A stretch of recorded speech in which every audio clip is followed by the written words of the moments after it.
inside or eat, Jalo let me die. I'm that good.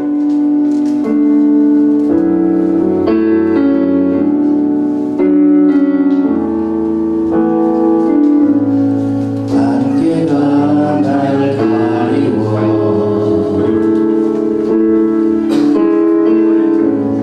내 믿음은 들리려 할 때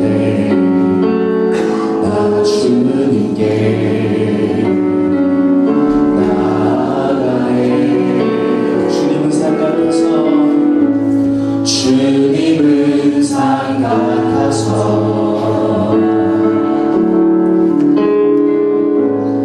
여전히 그 자리에 계셔 눈을 들며 보이리라 날 위한 그 사랑. 안개가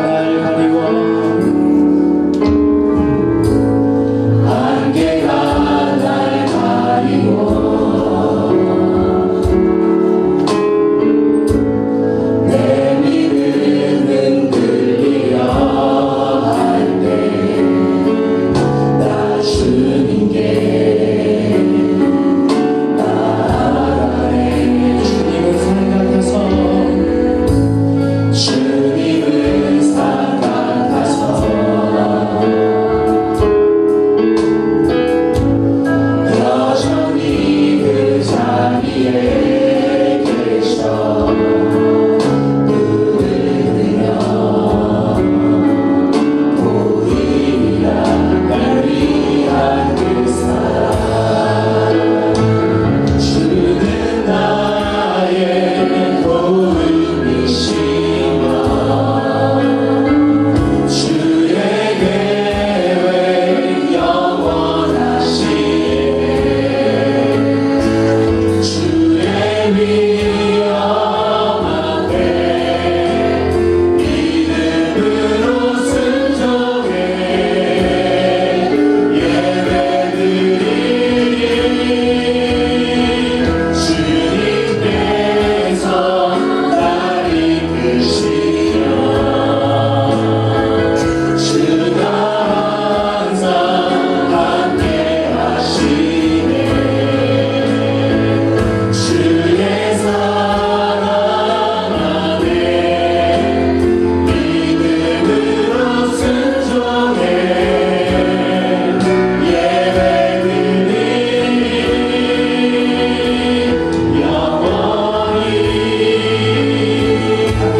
가리워 안개가 날 가리워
주일 우리가 마음을 다하여 뜻을 다하여 우리 하나님께 예배하겠습니다.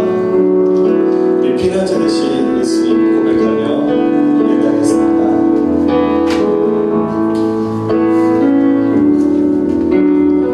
피난자 되시는 주 예수 영원한 승리의 왕 주님의 얼굴을 구할 때 주의 빛 비추시네. 자, 우리 다시 한번 고백하겠습니다. 전쟁은 주님께 쏟겠네. 승리는 우리의 예수의 이름을 높이며 영원히 찬양하리. 주님의 임재에 온 땅 흔들리고 우리 기도에 하늘은 여시네. 온 민족과 열방 주께 경배해 영원히 보좌에 계신 왕께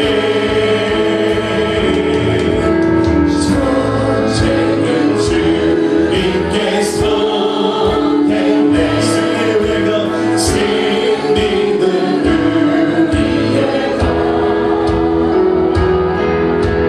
우리의 예수의 이름을 높이며 영원히 찬양하리.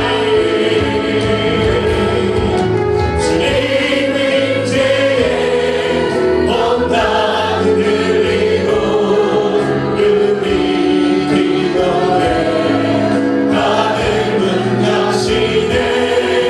온 민족과 열방 주께 경배해 영원히 보좌에 계신 왕께.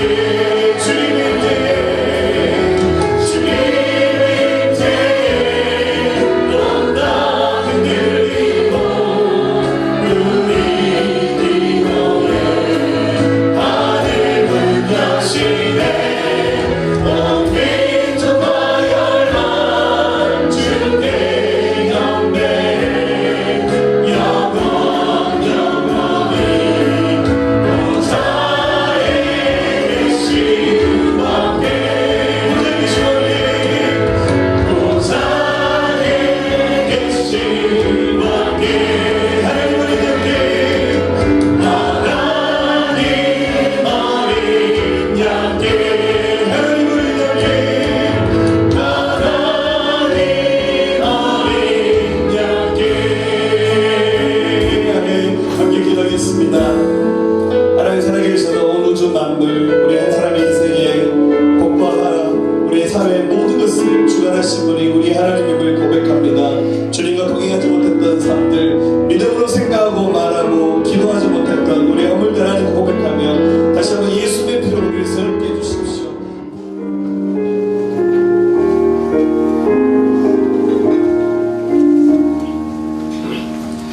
멸류관 벗어서 주 앞에 드리세. 저 천사 기쁜 노래가 온 땅에 퍼지네. 내 온 앞에 어서 주 찬송하여라. 온 백성 죄를 속하신 만왕의 왕일세. 멸류관 벗어서 주 앞에 드리세.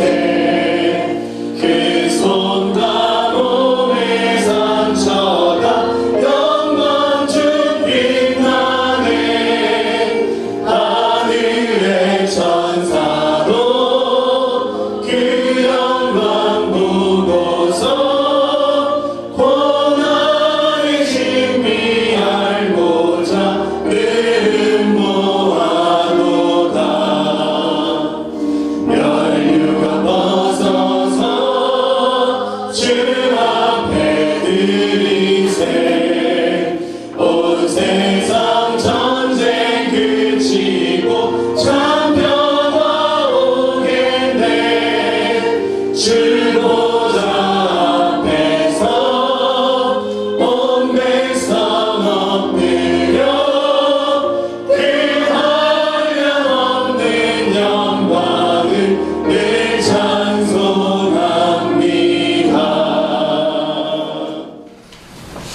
좋으신 하나님 감사드립니다.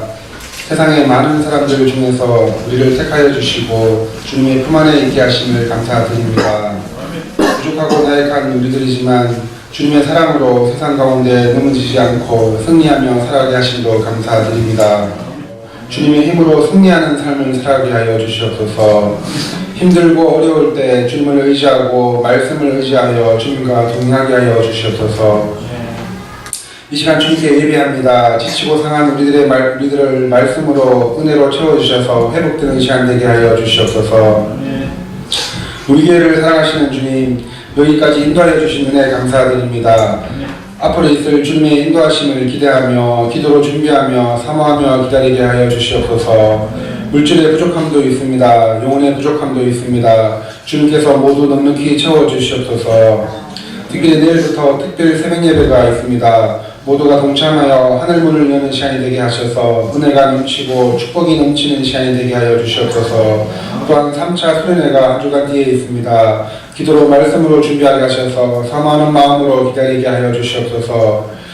지금은 우리 교회의 모배인 아동부 캠프가 진행 중입니다. 어린 영혼들을 주님께서 지켜주셔서 교회의 기둥으로 성장시켜주시고 다음 세대의 주인공으로 인도하여 주시옵소서. 또한 수고하는 교사들에게 주님의 큰 은혜와 사랑을 내려주셔서 맡은 직분 잘 감당할 수 있도록 하여 주시옵소서.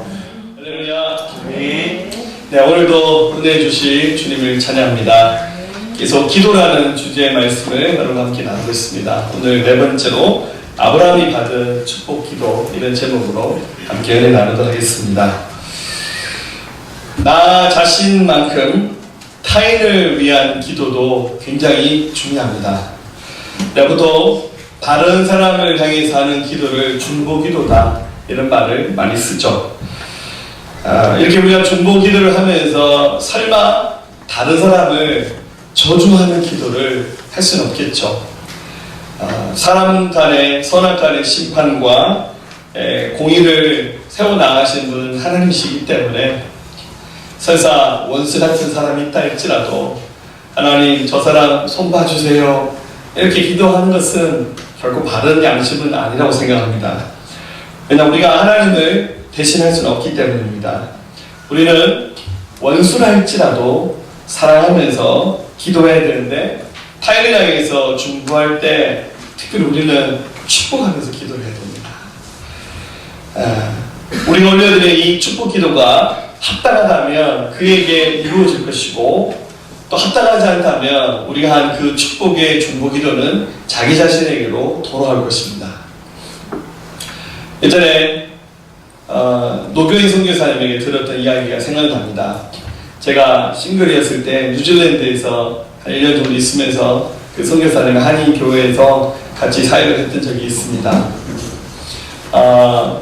나중에 이제 한국 오셨을 때 저희 교회에서 한번 메시지 하신 적이 있었는데 선교사 간증 굉장히 은혜스럽고 또 재밌었습니다. 이 선교사 원래 선교사 되기 전에 서울의 정신여고의 국어 선생님이셨어요. 신앙생활을 하긴 했는데 열심히 있으면 믿지도 않고 그냥 그저 그렇게 신앙생활을 했답니다. 그런데 어린 시절 자기 아버지가 장로님이셨는데 정말 평생 새벽 예배 한 번도 빠지지 않고 나가시는 그런 분이셨답니다. 근데 새벽에 새벽 예배를 마치고 돌아오시면 자기가 삼형제인데 삼형제가 이렇게 누워서 자고 있으면 꼭 머리맡에 손을 대고 이렇게 기도를 해줬답니다.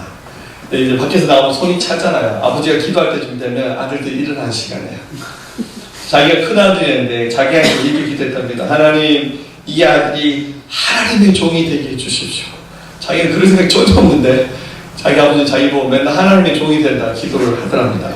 그리고 막내 아들에게 기도를 하는데 하나님, 이 아들이 록펠러 같은 부자가 되게 해주십시오. 이렇게 기도를 한답니다. 미국의 최고의 부자 중에 한 사람이 록펠러잖아요. 그 기도를 들으면서 자기랑 바로 밑에 둘째랑 얘기하면서 야, 우리 아버지 아무리 아들이지만 해도 너무한다. 어떻게 저런 기도를 하실 수 있나? 우리 막내가 어떻게 록펠러보다 더 큰 부자가 될 수 있냐고 이렇게 얘기할 만큼. 근데 나중에 세월이 흘렀어요. 정신 차려보니까 자기가 선교사가 됐고 그리고 자기 막내 아들이 굉장히 유명한 기업의 대표가 되었습니다. 유명한 영화배우 진희경 씨가 결혼을 했죠. 에서 원전을 개발하는 사업을 하고 있는데 지금도 열심히 하고 계신 것 같아요.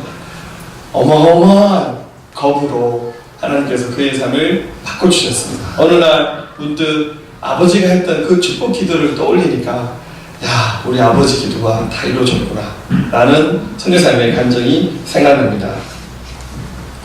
우리가 타인을 향해서 올려드린 중보기도, 특별히 그 축복기도, 주님의 뜻에 맞다면 주님이 반드시 들어주실 겁니다. 그래서 오늘 시간 함께 배우길 원하는 기도는 여러분 타인을 향해서 축복하는 기도를 하셔야 되고, 그리고 우리를 향해서 정말 쉬지 않고 중보기도 하시는 분이 계세요. 그분은 바로 우리 예수님이세요. 물론 저도 여러분들을 위해서 늘 기도하려고 애씁니다. 가능하면 여러분 이름을 다 불러가면서 하려고 하는데 어떻게 기도하다 보면 어떤 이름이 생각이 안 나고 지나가요. 그래서 집에서 밥 먹다가 집에 그 사람에서 기도 안 했구나. 사람이니까 좀 그럴 수도 있어요. 그런데 우리 주님은 쉬지 않고 우리를 위해서 기도하는데, 주님이 설마 우리를 위해서 기도할 때 너 좀 안 됐으면 좋겠다 이러시면서 기도하시겠습니까? 아니죠. 주님은 정말로 우리가 복된 삶을 살기를 원하시는 그런 기도를 하시고 계실 겁니다. 오늘 이런 축복의 중보 기도를 받았던 아브라함이 받았던 축복 기도, 이 말씀을 생각하면서 다시 한번 기도 의미들을 생각해 볼 수 있는 내가 있었으면 좋겠습니다. 자, 먼저 이 14장의 말씀에 나오는 내용은 아브라함이 자기가 사는 동네에서, 그 지역에서 자그마한 전쟁이 일어났습니다. 아브라함이 그 전쟁에 관여를 해서 싸우고 이기고 돌아왔습니다. 이기고 돌아오는 길에 살렘이라고 하는 조그마한 성이 있는데, 성이지만 나라였죠. 그 살렘의 왕이 멜기세덱이었는데, 이 사람이 나와서는 아브라함을 향해서 축복 기도를 해주는 겁니다. 자, 19절, 20절 앞에 나온 말씀입니다. 같이 읽어볼까요? 그가 아브라함에게 축복하여 이르되 천지의 주제이시오 지극히 높으신 하나님이여 아브라함에게 복을 주옵소서. 너희 대적을 내 손에 붙이신 지극히 높으신 하나님을 찬송할지로다. 아멘. 자, 아브라함은 이 멜기세덱이라는 사람을 처음 만났어요. 잘 모르는 사람이에요. 그런데 이 사람이 딱 나타나서 아브라함을 향해서 축복 기도하기를 지극히 높으신 하나님이여 아브라함에게 복을 내려주소서. 이 멜기세덱이 하나님을 섬기는 사람이었습니다.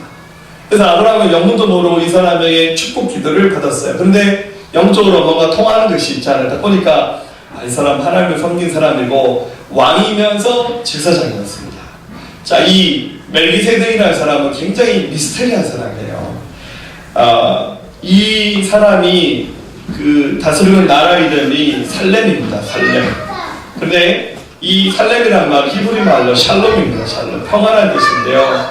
여러분들 이 가나안 땅 전체에서 샬롬의 땅으로 불러지고 있는 것은 바로 예루살렘입니다.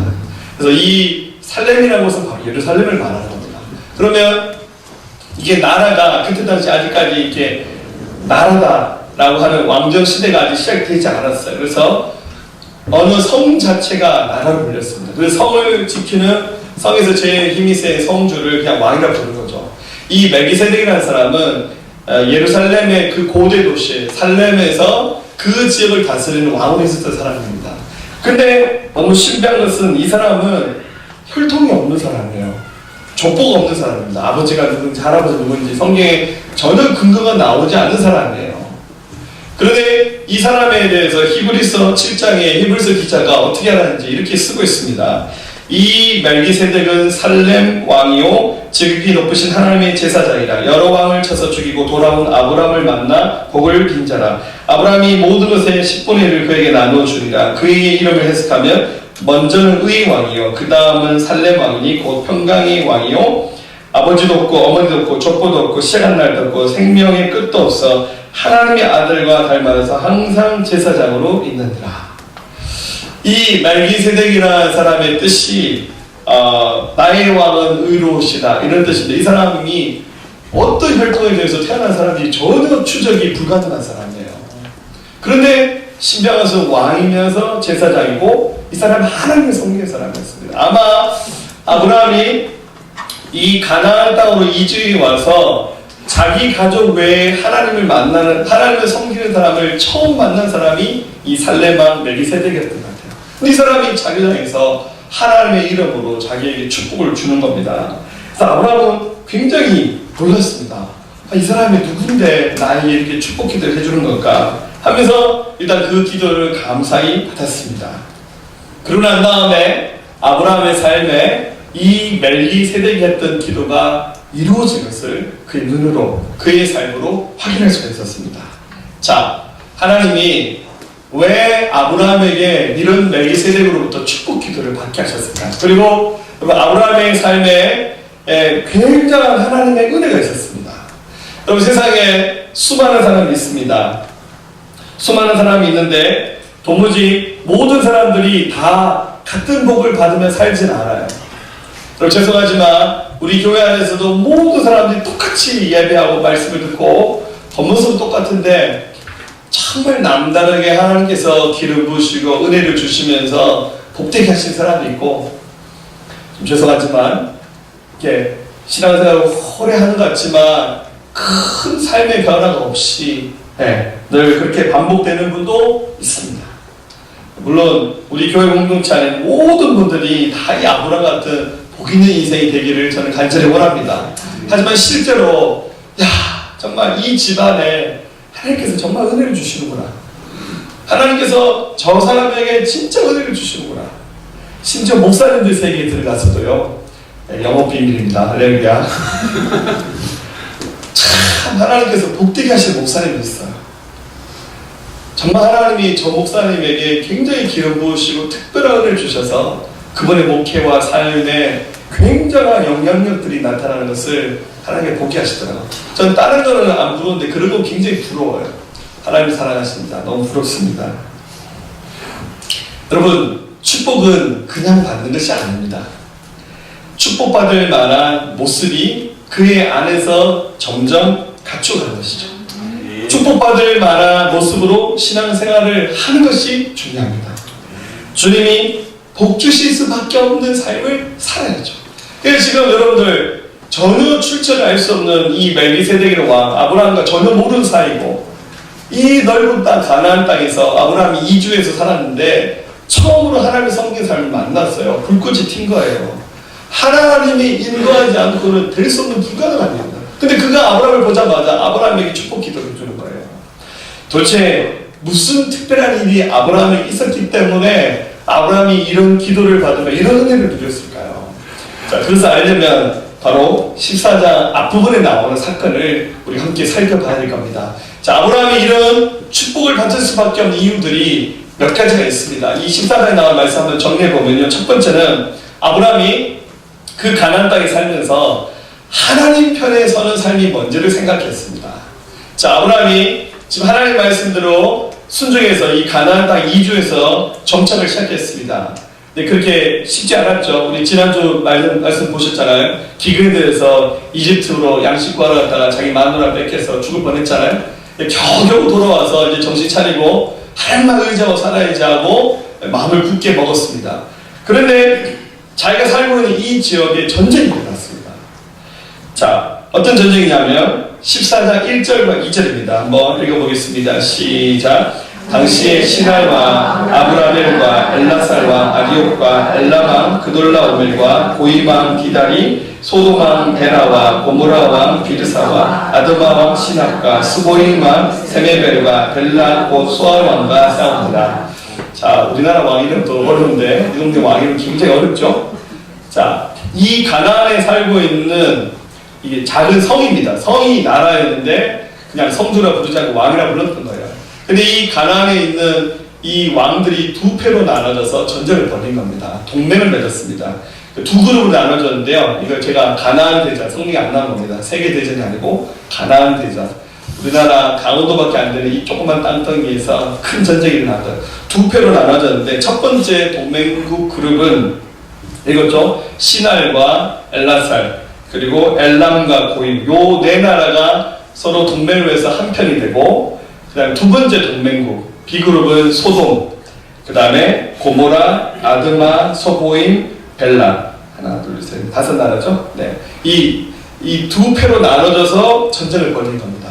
아브라함은 이 두 그룹하고 아무 상관없잖아요. 뭐 지금끼리 싸우든 말든 통일하든 말든 아브라함하고 아무 상관이 없잖아요. 그런데 이 두 패가 전쟁을 하는데 이 전쟁이 생각보다 치열했습니다. 어디서 전쟁했냐면 여매 근처. 여매란 말은 그 소금 바다라는 뜻이 아니에요. 사해 바다를 말하는 거죠. 이 그룹들이 아래로 쭉 내려가서 사해 바다 근처에서 전쟁을 했는데 이 두 그룹 중에서 A 그룹이 이겼습니다. B 그룹이 졌죠. 그런데 그 진행 과정을 보면 14장 10절에 보면 시딤 골짜기에는 역청 구덩이가 많은지라 소돔왕과 고모라 왕이 달아날 때 그들이 거기 빠지고 그 나머지는 산으로 도망했다. 그 사해바다 근처에서 이 두 그룹이 전쟁을 했는데 B그룹에 속했던 소돔왕과 고모라 왕이 도망가면서 역청 구덩이에 빠졌다라고 소개되고 있습니다. 이 역청이라는 말은 지른 게 아니고요. 그 석유 원유에서 휘발유가 증발되고 남는 나머지 성분들을 역청이라고 불렀습니다. 이게 우리가 잘 아는 아스팔트를 말하는 거예요. 그러니까 노아가 그 방주를 만들 때도 방주에다 역청을 발랐다는 것은 진흙을 발랐다는 것이 아니라 이 아스팔트 재료를 이용해서 그걸 발라서 방수를 했다 그 뜻입니다. 자, 여러분들 이것은 거의 뻘 수준입니다. 여기 빠져서 순식간에 뭐 말이라든지 또 병사들이 빠져서 허우적거리는데 못 나오고 있는 거예요. 그래서 순식간에 당해서 진 겁니다. 자, 이제 두 그룹이 싸워서 서로 전쟁에서 한쪽 이기고 한쪽 졌어요. 아브라함하고 아무 상관없잖아요. 아브라함 그냥 있으면 돼요. 근데 문제는 자기 조카 롯이 이 소돔 땅에 살고 있었다는 거예요. 그래서 아브라함이 다른 건 모르는데 소돔 성과는 일종의 조약을 맺었어요. 우리 평화스럽게 사이좋게 지내자. 왜냐하면 자기 조카의 가족이 거기 살고 있으니까 아브라함이 그런 조약을 맺었던 것 같아요. 그래서 그에게 전가를 보내는 사람이 왔습니다. 13절에 도망하는 자가 와서 히브리 사람 아브라함에게 알리니 그때 아브라함이 아모리 족속 마므레의 상수리 숲을 근처에 거주하였더라. 마므레는 에스골의 형제 또 아넬의 형제라. 이름은 아브라함과 동행한 이들은 아브라함과 동맹한 사람이더라. 그래서 이 젖는 쪽에서 아브라함에게 사람 보내서 당신과 우리가 서로 사이좋게 지내겠다고 약속하지 않았습니까? 우리 좀 도와줬어요. 또 아브라함이 살펴보니까 그 땅에 누가 살고 있냐면 자기 조카 롯의 가족이 살고 있었어요. 그래서 아브라함이 어떻게 합니까? 일어나서 자기 집에 있는 가정에 있는 군인들을, 엄밀히 말하면 군인도 아니죠. 집에 일하는 사람 300명을 데리고 나가서 전쟁을 하게 됩니다. 나중에 아브라함이 이끌고 가는 그들이 이 전쟁에서 이기게 됩니다. 자, 여러분, 우리가 살다 보면 어느 자리에 서야 될지 좀 헷갈릴 때가 있어요. 뭐 돈을 버는 자리든 또 인간 관계를 맺는 자리든 어떤 자리든 간에 우리 하나님의 사람으로서 어떤 것이 하나님께서 기뻐하는 자리인지 좀 헷갈리고 분별이 되지 않을 때가 종종 있습니다. 그럼 그 순간에 기도하셔야 됩니다. 하나님이 정말로 기뻐하는 자리, 하나님께서 원하신 자리가 무엇인지를 고민하십시오. 그리고 그 길을 선택하는 거예요. 아브라함은 그 자리가 뭔지를 굉장히 고민을 했던 것 같아요. 하지만 자기가 했던 약속을 지키는 것이 굉장히 중요한 것이다라고 생각했던 것 같아요. 그래서 이 길이 하나님이 기뻐하시는 길이다. 여러분, 세상에 세상 사람들이 만든 의는 없어요. 그런데 세상의 유일한 의는 바로 우리 하나님을 믿는 믿음이 유일한 의예요. 하나님을 기쁘시게 되는 것. 하나님을 기쁘시다는 그 편에 설 때 하나님이 우리를 더 복되게 하실 거예요. 그래서 시편 기자는 이렇게 고백하잖아요. 시편 1편 1절에 복 있는 사람은 악인들의 꾀를 따르지 아니하며 죄인의 길에 서지 아니하며 오만한 자들의 자리에 앉지 아니하고. 복 있는 사람은 악인들의 그 꾀를 따르지 않고 죄인의 길에 함께 걸어가지 않는 게 그게 진짜 복 있는 사람. 하나님이 기뻐하는 길을 선택할 때 하나님이 이것을 받을 때 하나님 감동하시는 거예요. 그러니까 여러분들 이 전쟁 마치고 올 때 한 번도 본 적이 없는 살렘 왕이 딱 나타나서 아브라함에게 하나님께서 당신에게 복 주시기 원합니다 라고 축복해 주는 거예요. 하나님이 그 사람의 마음을 감동해서 그 자리에 보내주시면서 아브라함에게 복을 주신 거잖아요. 그러니까 이 축복이라는 것이 그냥 가만히 있는데 나는 아무것도 안 하는데 그냥 하나님께서 복을 어마어마하게 부어주셔서 내가 잘 된다. 그럼 그건 기복신앙이에요. 하나님이 복 주실 수밖에 없는 삶을 선택하고 그 편에 서는 거예요. 여러분, 미국의 대통령 트럼프 대통령 좋아하시나요? 저는 인간 트럼프 대통령 별로 안 좋아합니다. 친하진 않지만 이게 트럼프 대통령의 그 하는 정치와 또 이분이 원래 대통령이 되기 전에 비즈니스 하신 분이잖아요. 제가 좋아하는 제 스타일은 아닌데, 근데요, 참 트럼프 대통령이 믿음이라고 하는 측면에 봤을 때는요, 미국 역대 많은 대통령이 못했던 많은 일들을 하고 있어요. 그럼 미국에는 동성애 법이 통과됐잖아요. 그래서 이제 동성애 하는 것이 합법이에요. 그리고 동성애 반대하는 설교를 세게 하잖아요. 여러분 교인 중에서 목사님 마음에 안 들면 신고해버리면 목사님 잡혀가는 거예요. 할렐루야. 근데 목사님들이 강단에서 살짝 동성애는 죄입니다라고 설교를 해요. 지금 미국 목사님들이. 그런데 그 설교 잘못하다가 교인 중에서 좀 삐딱한 분이 옳으냐고 신고하면 이게 법에 걸리는 거예요. 그게 지금 미국의 법입니다. 그런데 얼마 전에 트럼프 대통령이 발언했대요. 하나님이 남자와 여자를 만들었다고. 왜 중성이 있냐고. 대통령이 그런 말 하기 쉽지 않아요. 트럼프 대통령이 그냥 스타일이 거침없이 말하잖아요. 그런 얘기 하시대요. 오해하지 마세요. 정치진 발언 아닙니다. 트럼프 대통령 별로 안 좋아해요. 그런데 신앙적인 면에서는 진짜 미국 역대 어떤 대통령도 못했던 일을 하고 있어요. 작년인가 한번 트럼프 대통령이 연설했는데 연설에 나온 내용을 이렇게 정리해보니까 이런 내용입니다. 첫 번째는 우리는 우리 하나님을 사랑합니다. 대통령이 이렇게 말했어요. 두 번째, 이제 미국에서 우리 마음대로 메리 크리스마스라고 부를 수 있게 될 것입니다. 세 번째, 미국에서 우리는 정부를 섬기는 것이 아니라 하나님을 섬깁니다. 네 번째, 미국의 공공기관이나 공립학교에서 하나님이 죄인된 것을 원치 않으며 축구 경기 같은 공공 모임 전에도 기도하는 것을 보기를 원합니다. 다섯 번째, 나는 우리 아이들이 하나님의 축복을 알기 원하고 존경하는 목사님들의 설교를 정부가 통제하면서 원하지 않습니다. 여섯 번째, 나는 종교 자유의 법안을 담은 행정명령을 내려서 교회들의 정책인 지지와 반대를 못하게 제약하는 그 미국 법이 있습니다. 존슨법 수정안을 중지시키도록 명령드렸습니다. 일곱 번째, 내가 대통령으로 있는 한 어느 누구도 당신의 신앙생활을 방해하거나 복음 전파를 방해하지 못하게 할 것입니다. 여덟 번째, 우리 모두는 미국의 성조기의 경의를 표해합니다. 아홉 번째, 우리 모두 같은 전능하신 여호와 하나님에 의해서 만들어진 피조물입니다. 이분이 연설 때 이렇게 훌륭한 얘기를 했어요. 할렐루야. 갑자기 트럼프 대통령이 좋아지려고 합니다. 다른 건 모르지만 하나님 편에 서는 것이 뭔지는 아는 것 같아요. 그게 참 감사하죠. 여러분, 축복받는 거 여러분이 천사처럼 살아야 축복받는 거 아니에요. 하나님 편에서 하나님을 가장 기쁘시게 하는 것이 뭔지를 알고 그 길을 걸어가면 하나님이 복을 주실 수밖에 없는 거예요. 아멘. 여러분, 솔직히 말해서 소돔성이 이게 축복받을 땅입니까? 여러분들 자기 조카 롯이 소돔에 있는데 나중에 망하잖아요. 제약으로 가득했던 소돔성. 근데 아브라함이 소돔성을 돕잖아요. 근데 하나님 이기게 하시잖아요.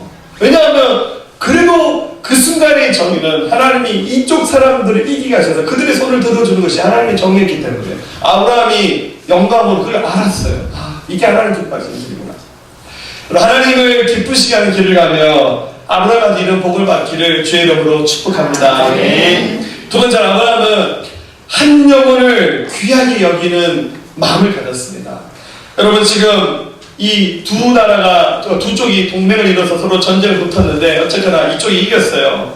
근데 알고 봤더니 여기 소돔이 속한 이 동맹국 안에 자기 조카 롯이 살고 있는데 소식이 전해왔습니다. 11절에 내 왕이 소돔과 고모라의 모든 재물과 양식을 빼앗아가고 소돔에 거주하는 아브라함의 조카 롯도 사로잡고 그 재물까지 노력하여 갔더라. 이 소식이 전해왔는데 이 소돔성이 멸망하는 거는 자기가 아무 상관없잖아요. 근데 자기가 살고 있는, 자기가 사랑하는 조카 롯의 가족이 잡혀간 거예요. 재산도 다 깎이고. 아브라함이 어떻게 합니까? 주저하지 않고 집에서 길리고 훈련된 사람 300명 모아서 그 전쟁에 참여합니다. 자, 여러분들 별로 안 놀라시는데요. 아브라함의 성격이 어떤 성격인지 아세요? 굉장히 조심성이 많은 사람입니다. 빨리 결단 절대 못하는 사람이에요. 아브라함이 여러분들 전쟁해본 적 있을까요? 제 생각에 아브라함 같은 성격에 칼 쥐어본 적이 없을 것 같아요. 근데 아브라함이요, 이 일에서는 굉장히 쉽게 결단합니다. 그리고는 자기 집에 있는 300명, 이 사람들도 엄밀말 군인은 아니에요. 그냥 아브라함 집에 일하는 종들이에요. 근데 그래도 조금 싸워본 경험이 있는 이 종들 300명을 데리고 아브라함이 갑니다. 자, 여러분들 4개 나라와 5개 나라가 동맹해서 싸웠잖아요. 이 4개 나라 동맹국 이겼잖아요. 군인의 숫자가 얼마 좀 될까요? 상상해보세요. 아무리 못 적어도 몇만 명, 몇십만 명 되겠죠. 역사 얘기하니까 갑자기 힘들어질 표정이에요. 영화 안시성 보셨나요? 거기서 당나라 군대가 몇 명이었죠? 20만 명. 안시성을 지키는 고려의 군인이 5,000명. 누가 이겼습니까? 5,000명 이겼잖아요. 그래서 역사에 남는 대승전이었잖아요. 여러분, 4개 나라가 동맹했는데 그 군인의 숫자가 몇만 명, 몇십만 명이 되는 거예요. 근데 아브라함은 300명 데려갔어요. 아브라함의 이 300명의 그 용사들이 가진 무기, 그리고 이 가나안 땅에 살고 있는 사람들은 싸움 딱들입니다. 전쟁이 굉장히 들어간 사람들. 이들과 싸워 이기다가 불가능한 일이에요. 아브라함 전쟁 해본 적이 없어요. 근데 아브라함이 용기를 냈어요. 순식간에 그 300명 데리고 갔어요. 어떡합니까? 딱 원포인트로 거기만 타격을 해서 롯의 가족을 구출합니다. 14절 보세요. 아브라함이 그의 조카가 사로잡혔음을 듣고 집에서 길리고 훈련된 자 318명을 거느리고 단까지 쫓아가서 그와 그의 가신들이 나누어 밤에 그들을 쳐부수고 다메섹 왼편 호박까지 쫓아가 모든 빼앗겼던 재물과 자기 조카 롯과 그의 재물과 또 부녀와 친척을 다 찾아왔더라. 이게 말이 안 되는 전쟁입니다. 그런데 이 전쟁에서 아브라함이 이기고 거기에 있는 전리품들 취해서 돌아오게 된 겁니다. 자, 아브라함이 이렇게 할 수 있는 이유는 뭡니까? 저는 아브라함의 마음에 한 영혼을 사랑하고 아끼는 마음이 있었기 때문에 가능한 것이라고 생각합니다. 아멘. 여러분, 이 세상에서 제일 중요한 것은 영혼입니다. 영혼. 아멘. 한 사람만큼 소중한 것이 뭐가 있겠습니까? 왜냐하면 예수께서 이렇게 말씀하셨잖아요. 한 영혼이 온 천하보다 더 귀하다. 그렇게 말씀하셨어요. 그래서 아브라함은 그 한 영혼을 아끼고 사랑하는 마음에, 아브라함이 지금 나이가 80이 넘었거든요. 이 노구의 몸으로 전쟁해본 적도 없는 사람이 이 소수의 군대를 거느가서 이긴다는 거 불가능한 일인데 하나님 의지하고 나가서 이 전쟁에서 이긴 겁니다. 마태복음 25장 40절 내가 진실로 너에게 이르노니 너희가 여기 내 형제 중에 지극히 작은 자 하나에게 한 것이 곧 내게 한 것이라. 예수는 그렇게 말씀하셨어요. 지극히 작은 자 한 사람에게 한 것이 곧 나에게 한 것이라. 여러분, 다윗이라는 사람이 왕이 되잖아요. 엄청난 축복을 받았어요. 자기 아버지가 왕이 아니에요. 자기 아버지, 할아버지 그냥 촌에서 양이나 몇 마리 키우는 촌장이었습니다. 근데 자기에게 사무엘 선지자가 찾아와서는 그냥 자기 머리에 기름 부어서 네가 이스라엘 왕이 될 거라고 그렇게 예언하면서 나중에 이스라엘 왕이 되잖아요. 그럼 다윗이 왜 왕이 됐습니까? 왕이 되기 전에 하나님이 다윗의 삶을 주목해서 보고 있었어요. 태어날 때부터 그 왕의 팔자 이런 것보다는요, 다윗의 삶을 봤을 때 왕이 되어도 흠이 없을 만한 좋은 장점이 있었어요. 그게 뭐냐면 10편 78편 71절 보면 이 다윗이 아버지를 이어서 하는 일이 들판 나가서 양치는 거였거든요. 다윗이 뭐 학교를 다녔겠습니까? 뭐 배운 것도 없고 막내 아들을 태어나서 그냥 아버지 시키는 대로 양이나 기르면서 이런 일을 하고 있었는데요. 전장을 지키는 중에서 그들을 이끌어내사 그의 백성인 야곱, 그의 소유인 이스라엘을 기르게 하셨더니 이에 그가 그들을 자기의 마음의 완전함으로 기르고 그의 손의 능숙함으로 그들을 지도한다. 하나님이 다윗의 어떤 장점을 보았냐면 전양을 키우는 양을 치는 일을 할 때 다윗이 너무 성실했어요. 그리고 그 많은 양들 가운데 뭐 들짐승이 나타나서 그 양을 물어가면 다윗이 어떡합니까? 끝까지 달려가서 돌멩이 던지고 막대기로 사자와 싸워서 그 빼앗긴 그 어린 양을 찾아왔잖아요. 여러분 성경에 그런 기록들이 많이 나오잖아요.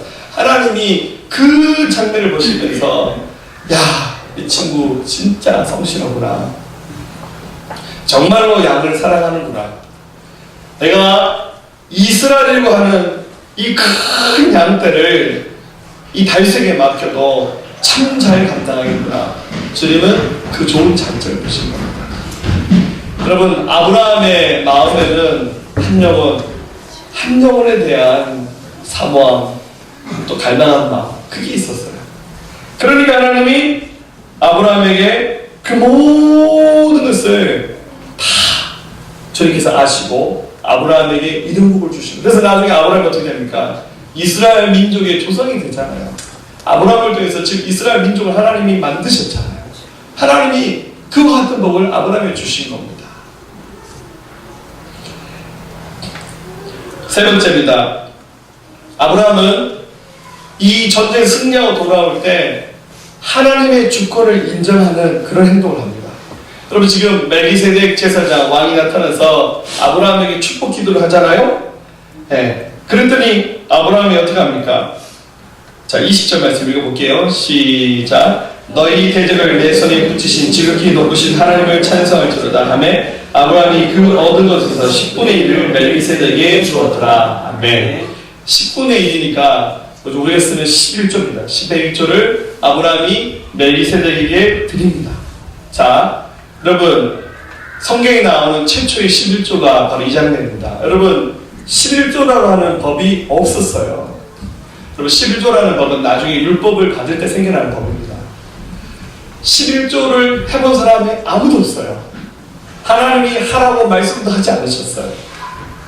근데 아브라함이 이 전쟁에서 이기고 돌아와서 보니, 아, 이거 내 힘으로 한 게 아니구나. 하나님이 하게 하셨구나.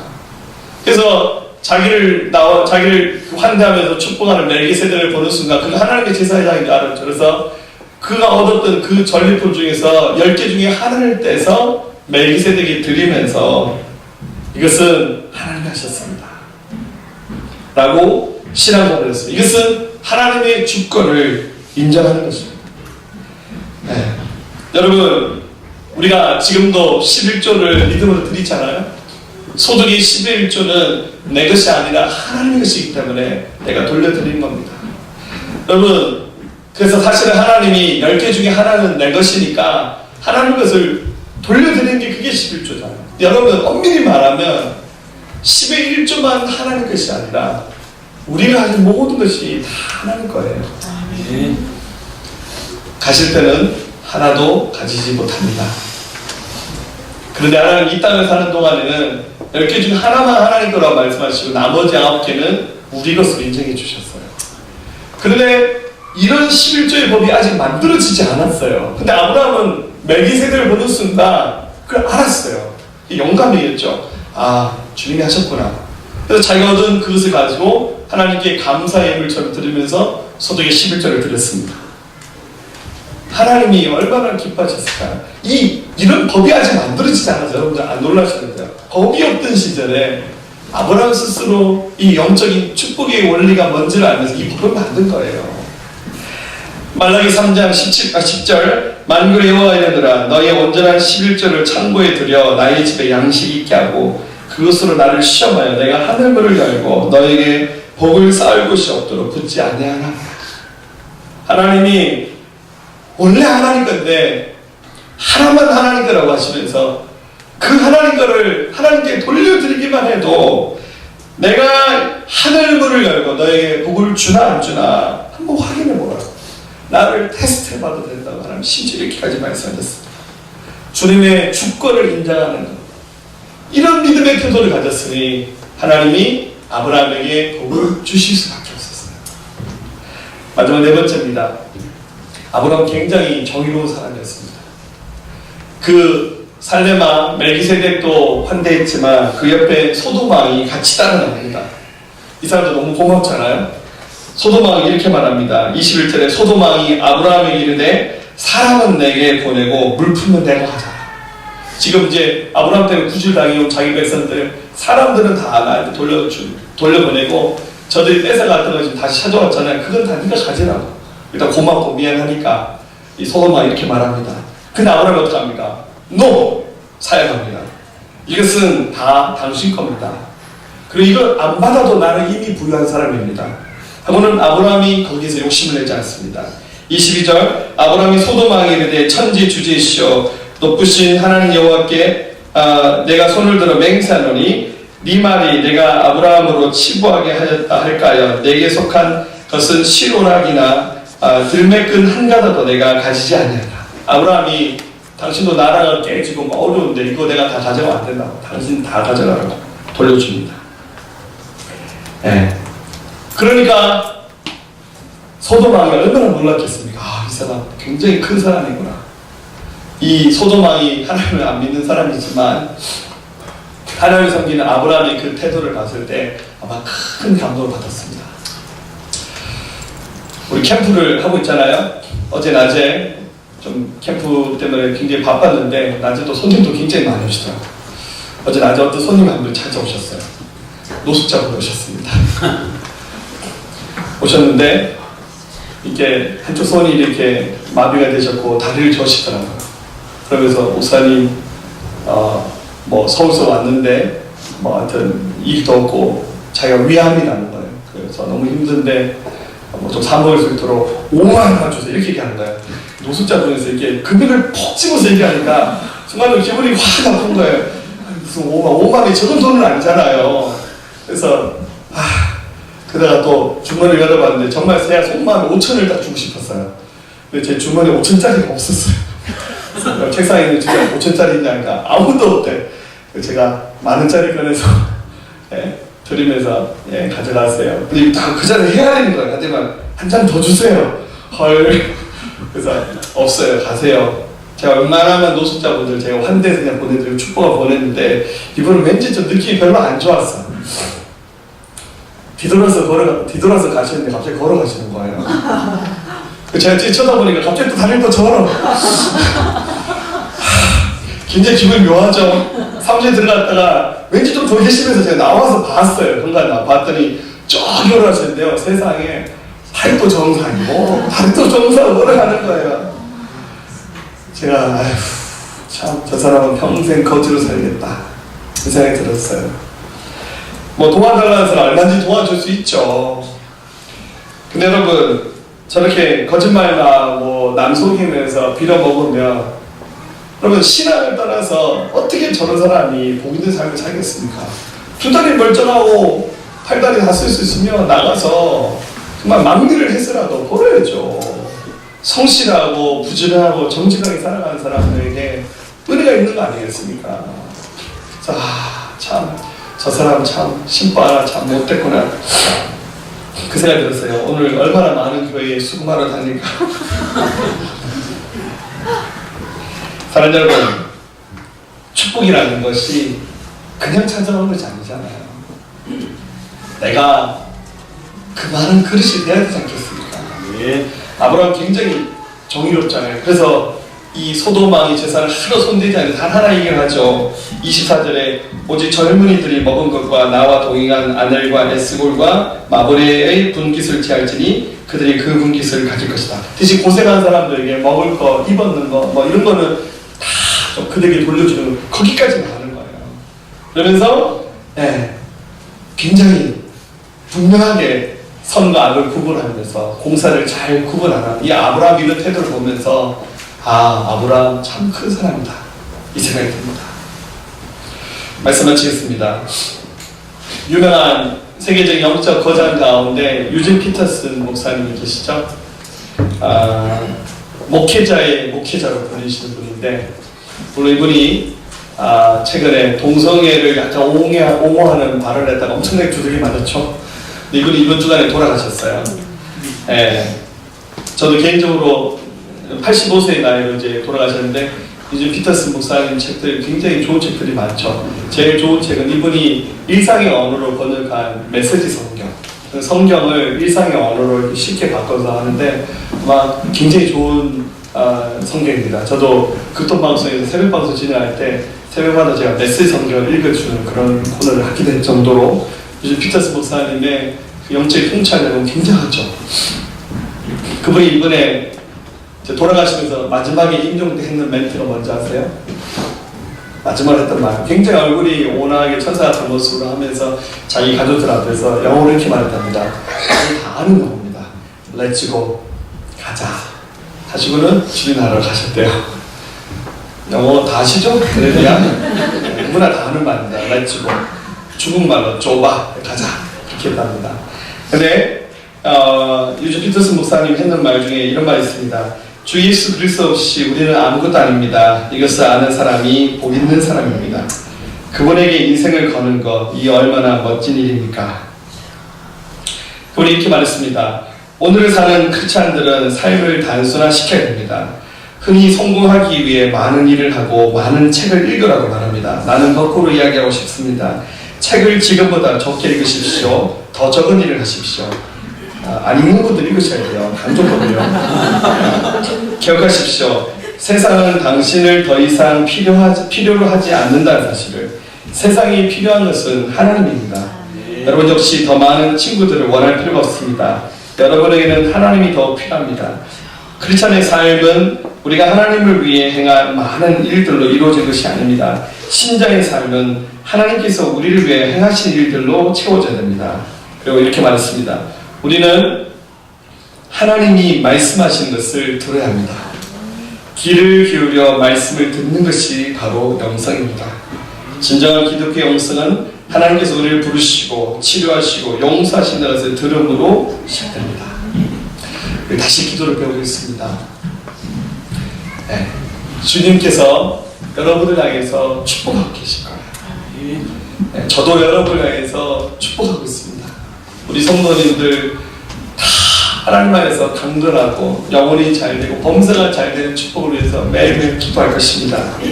그러나 우리가 조금 더 기억할 것은 아브라함처럼 축복받을 수 있는 자격 있는 사람들이 되었으면 좋겠어요. 하나님 편에 서고 영혼을 귀하게 여기고 주님의 주권을 인정하면서 공의롭고 정의로운 삶을 선택할 때 하나님이 복을 주실 수밖에 없어요. 이와 같은 복을 누리시는 저와 여러분들 될 수 있기를 진실로 주님의 이름으로 축복합니다. 내 구주 예수를 더욱 사랑 내 구주 예수를 더욱 사랑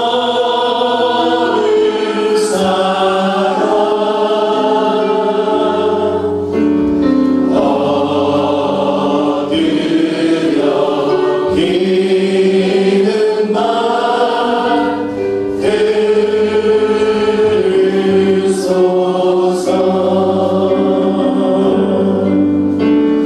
내 진정 소리 내 구주 예수를 더욱 사랑 더욱 사랑 이전의 세상과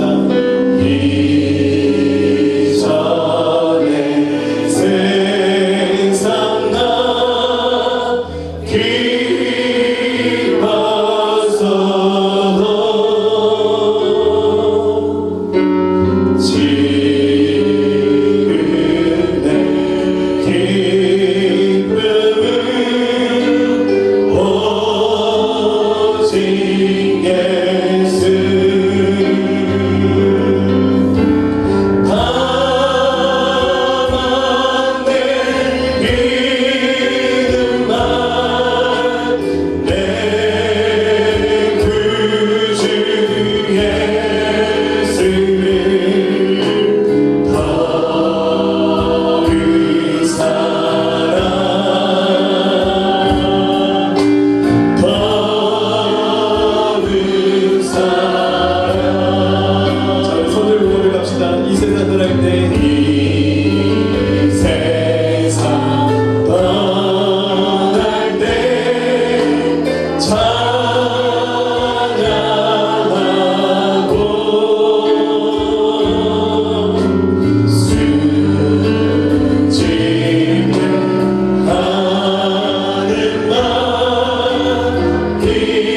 주시네 영원히 빛나는 나의 예수님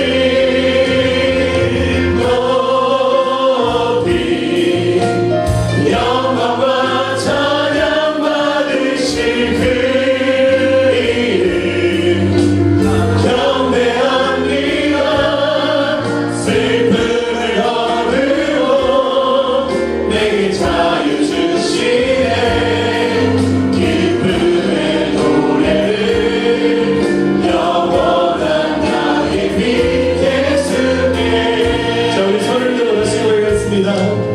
예수 우리들의 밝은 빛 은혜와 그를 은혜와 그를 베푸시는 주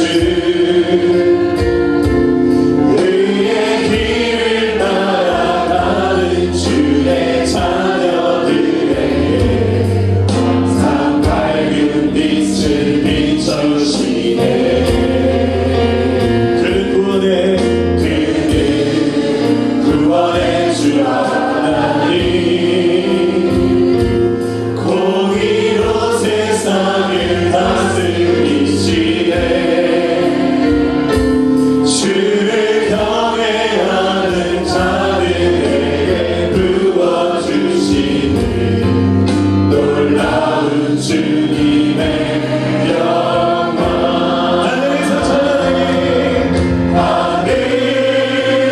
하늘에서 찬란하게 빛나는 주의 영광 이 땅에 오셨네 어둠을 밝히고 새 생명 주시네 영원히 빛나는 나의 예수님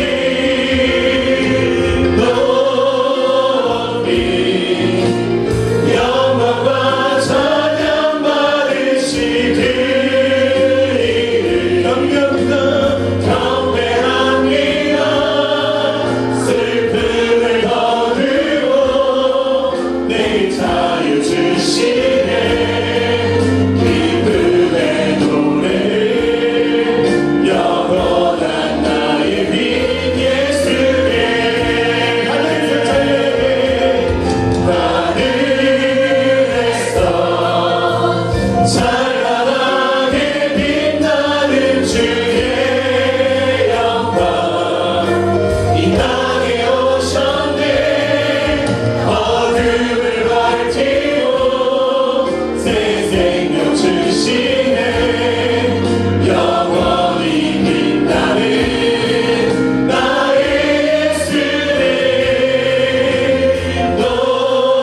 높이 영광과 찬양 받으실 그 이름 경배합니다.